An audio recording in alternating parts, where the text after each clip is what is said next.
હું આમ આદમી પાર્ટીની 14 નંબરના માતાવાડી કરંજની ઉમેદવાર છું. પાર્ટીએ મને કાલે સાંજે મેન્ડેટ પણ આપી દીધું છે, પણ ચૂંટણી પંચ એકદમ આળસુ અને નિષ્ઠુર છે.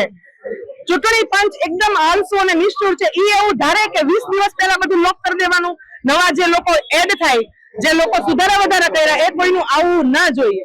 અને એમાં મારું કાર્ડ સલવાયેલું છે.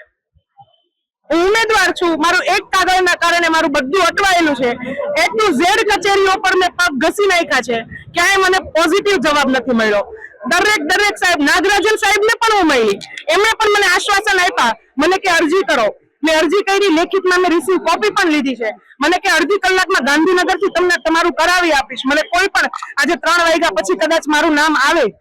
આ બધું પાણી ફેરવવા જેવી વાતો છે. કોઈ ડિજિટલાઇઝેશન છે નહીં, એક પણ વસ્તુ નથી.